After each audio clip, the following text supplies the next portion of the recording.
Christopher Dibble joins us in the Design Lounge to discuss his Portland-based window shop project, the process of cultivating a unique shopping experience, and what it's like as a design photographer to see everyday life through layers of glass.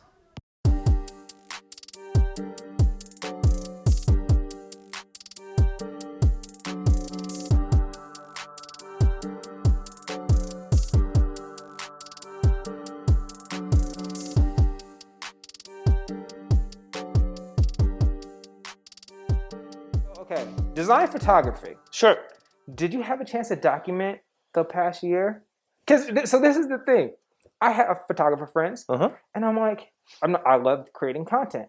I'm like, you guys don't need anything. Literally, everything you need, you have. Just go outside, go inside, create a vignette, take photos. Like, the world is your oyster. I've been working through the pandemic. I've been shooting. I've been incredibly fortunate. The jobs that I shoot are few, but I'm incredibly fortunate and thankful for those jobs. And what I think has been interesting, sort of like answering your question in a little bit of a different way, is I haven't necessarily been documenting what's been going on, but I've been sort of experiencing working in these kinds of conditions, and it's very different. You know, we were speaking before about sort of this idea of, you know, there's no assistants on set anymore. Everybody wears masks. If we're shooting in a family's home, it's like asking, you know, the family not to be there, reducing the amount of people, no guests, no food. So that's been kind of interesting. So I'm not documenting it, but I'm sort of experiencing it. You're going through it. Right, going through it. And I think that that's really important to recognize that and experience that and sort of understand that. So while I'm not necessarily documenting it with a camera, I'm sort of documenting it in my brain. Not that anybody can see that, thankfully, but you know what, though? I think that would play out in your work post-pandemic. Absolutely. You know, as an artist, it's art to you. Yes. It's something as simple, although I say the world is your oyster and you can create all the time, because I literally think there's content everywhere. But to you, it's not that simple. Yes. To an artist, it's like, no, yes, there might be an abundance of things I could do, but it has to look a certain way. It has to feel a certain way. I need to be inspired. I have to feel it. That's what it is, right? Yeah. That's what it is. And it's sometimes it is a process to unlock that part of your brain so that you will allow yourself to feel it. And it's something that I've been working on. It's really interesting. When I used to go on vacation, right? I would take a camera with me. And I found that if I had a camera, as opposed to, say, my phone, I turned it into work. Really? Okay. You turned it on immediately. It became, for you, that changed. Work. Yeah. This meant work. We'll be driving by somewhere and be like, oh my God, let's stop and get a picture of this. And I still love those moments, and those moments are important, but and I still do that. But I do it, like, say, with my phone or a small camera. I don't take, like, my big, professional camera. It took the joy and it took the experience out of it. I wasn't experiencing the place with my eyes and my emotions. I was experiencing it through layers of glass. Gotcha. And that was difficult. So now when I go, I just take my phone, or maybe there's like a tiny camera, and I'm able to experience it more. Stretching the creative mind, flexing the creative mind, figuring out how to create work in this sort of environment. And it puts a whole new perspective on how I'm going to shoot in the future. So how do you think going through the pandemic has changed you from an artist perspective? And it could be even personally. Yep. But how do you think your art is going to be shown post-pandemic, even from now going on? How has it changed you as an artist?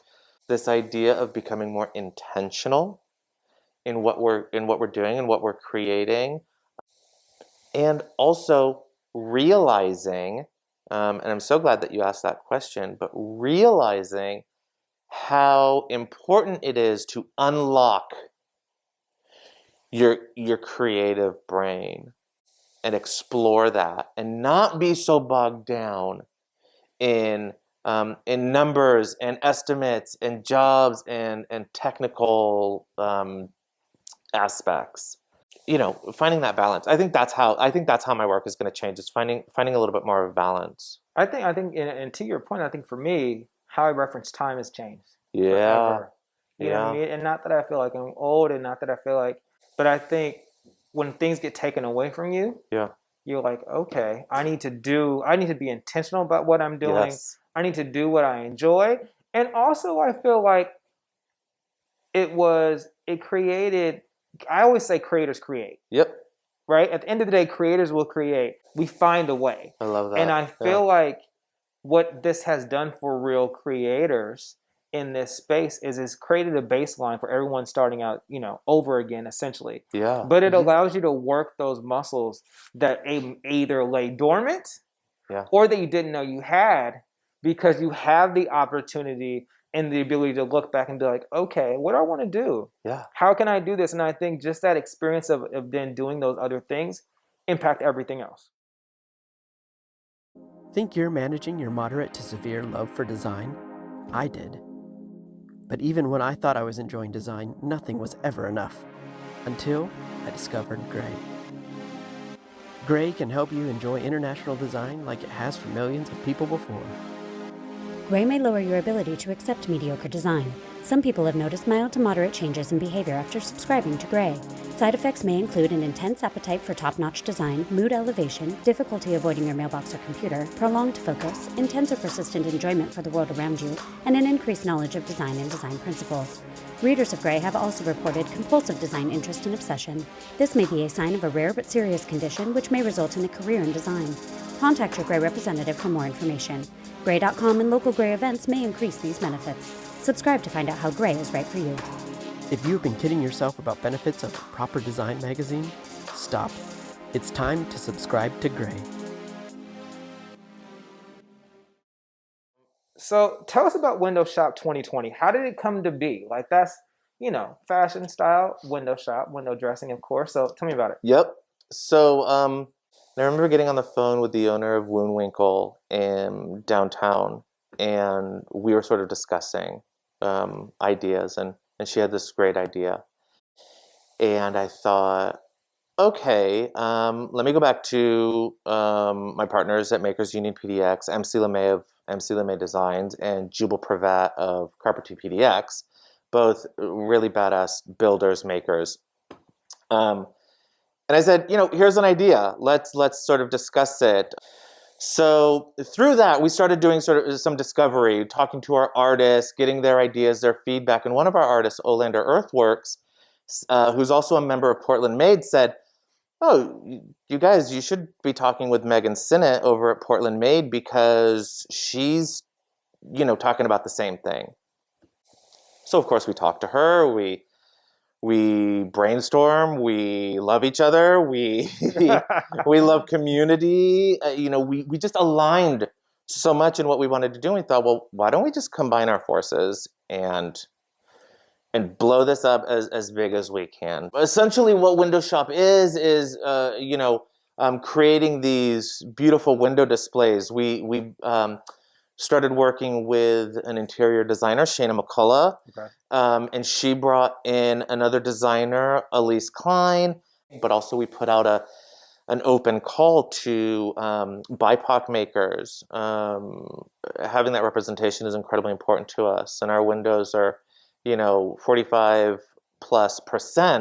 BIPOC makers. And so you have these really beautiful displays in these window shops where people are walking by and you can, oh, look at that, like, really beautiful product. I'd love to buy that. Oh, well, you can, because there's a QR code on the window. Right there. So you take your phone, you scan the QR code, and you can go right to the website and buy it. It's like literal window shopping. It's like seamless. Yeah, literally like window shopping in a good connotation. Exactly. Yes. Not a negative connotation like the song. Like, no, you can actually see this. This is something you want to buy and get. I mean, it's almost like the pop-up 2020. Like, it's the new variation of a pop-up. Exactly. Yeah. Actually, I want to talk about this, though. I would imagine it helped the creators, right? Because now Yes. you have an opportunity not to just to be seen, not that from the production perspective. You talked about the interior designers curating the space. I'd imagine they now get feedback potentially or could use it as feedback saying, okay, this product needs to look like this. It needs to have this hue. It needs to be created like this. Yes. How did that impact the actual producers of the product? So, for instance, we're producing our next window, and this time we're really fortunate to have a little bit more room. Okay. Most of our windows are, say 2 feet deep, so it's a lot of items on a wall, or on shelves or on pegs. Now we've been able to have a little bit more space, and we can bring in furniture makers, and it's like, oh, we need a rug, but it's really important that we work with a rug manufacturer in town.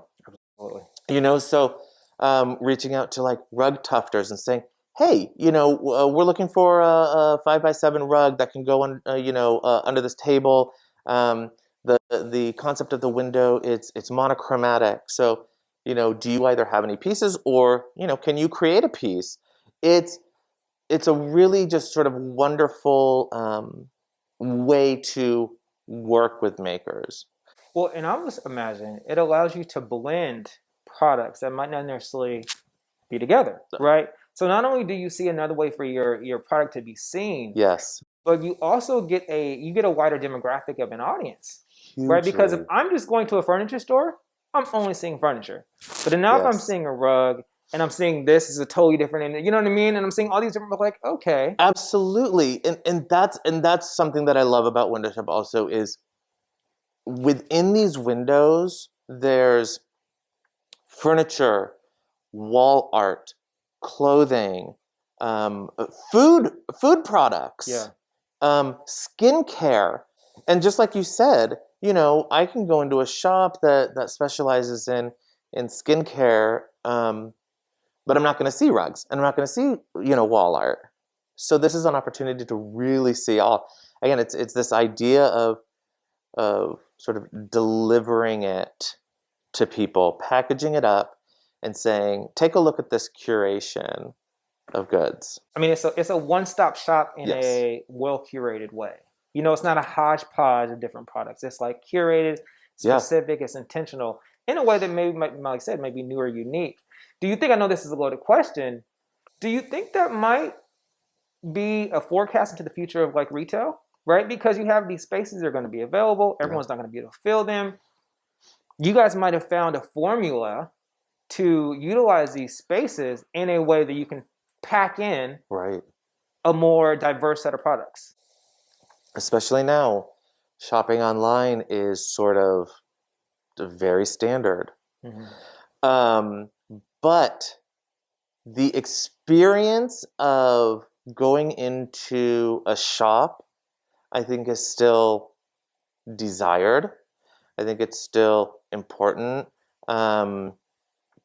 There's something about touching the goods, especially with fashion. Like, I want to feel it shows up differently. I want to feel the garment. I want to be, taken to a space. Exactly. And I think almost to your point, retail might benefit long term because that experience has been stripped away. Yeah. Right? Yes. Like we don't have the opportunity. Like, online is so much more convenient, but you can't take away that experience. You can't take away, like, for me, I'm a big Tom Ford fan, even though I can't afford everything. Yeah. The first time I went into a store, it's like they're in the suits.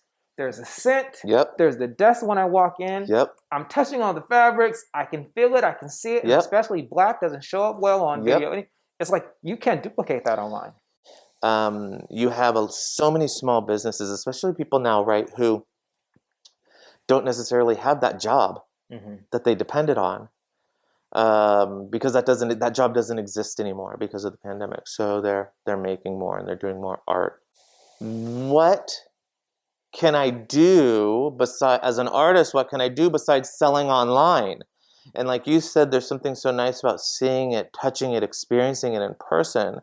But going out and renting a storefront as an artist isn't necessarily the reality. Exactly. What do you think with Windows 2020? Is it still going in 2021? Or how are you guys going to evolve it? What's going on with that? Absolutely. So originally it was, Windows Shop 2020. That's what we called it. It was, I think, also putting a date on it was important because we were really sort of talking about the time and giving it sort of a base in time. We want so much to support these makers and do everything we can. So we decided to keep going. So we just call it Windows Shop now because we're in 2021 and it's something that we want to push forward. So we've done already this year. We're on our second window, third month, second window. We have a window planned to launch in April at the Fair Hair Dumbbell, which is going to be an incredible. That space is amazing. I mean, yeah, exactly. You look at this. And in Portland. Yeah. Right? Yeah. Yeah, to see color. So I'm like, I was like, okay. All right. So now, rapid fire. Perfect. Say I can't even say something the best for last. This entire experience has been amazing. But quick questions. The first thing that comes to mind. We talk about we can just go around, but we'll bring it back in.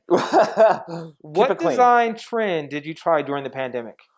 Design trend did I try to Shoshukiban. No, I don't even know what that is. Okay, so it's a Japanese technique. Okay.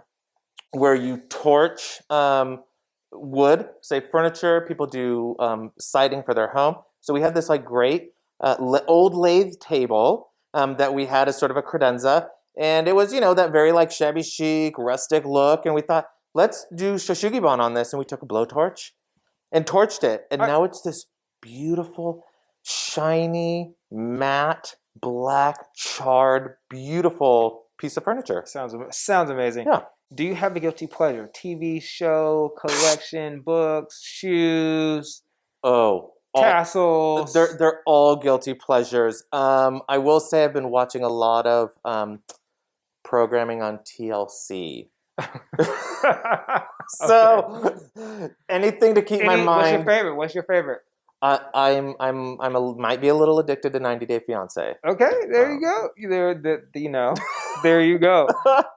What is a fun fact about you that most people wouldn't know besides the fact that you like 90 Day Fiancé? Actually, most people wouldn't be surprised about that. No. But I have introvert. I'm a bit of an introvert. So I say, I brought a Kendrick Lamar line, but I say I'm an antisocial extrovert. Yeah, right. And people see me now, they're like, no. I'm like, so I was saying, I love the camera, but it's like, I need my time. Yeah. When I'm out, and it's not even a matter of hitting a switch. I'm on. Yep. I'm ready to go, and that's really me. But man, it takes a lot out of me. Oh yeah, I'm like, okay, I want to maybe be in my house by myself. Don't talk to me. I love sitting on the sofa. Right. Love sitting with my dog, and my husband on the sofa. But I'm the same way. Yeah. I'm on, and when I'm on, and I people, love it. And people give me energy. You love it too, right? Yeah, I love it. It's I love it. Sort of like empathetic. Yeah. No, I need, and especially post. I need this. I agree. I need this. Totally agree. Last one. How do you take your coffee or tea? Very pale. So you're a cream with coffee. Your coffee with cream. Cream with coffee. There you go. I've been enjoying oat milk. Okay. But if I can have some half and half with a splash of coffee, I'm happy. Yeah, I mean, ask me, I'll tell you my favorite brands my favorite roasters. Decaf experts. We'll add that to the list. Right. Maybe for evening time you can do decaf. See, I can drink coffee at 9 o'clock and be asleep at 9:10. Okay. Here's something funny. When I was younger, I worked at a coffee shop. It was one of my favorite jobs of all time, and I was the same way. And I don't know what happened. I turned 22, let's say. And it was all over, Yeah. It's 20 years ago, but... Yeah, no, I have no problem drinking caffeine in the evening. Oh, you're very lucky. Yeah. I try. Amazing.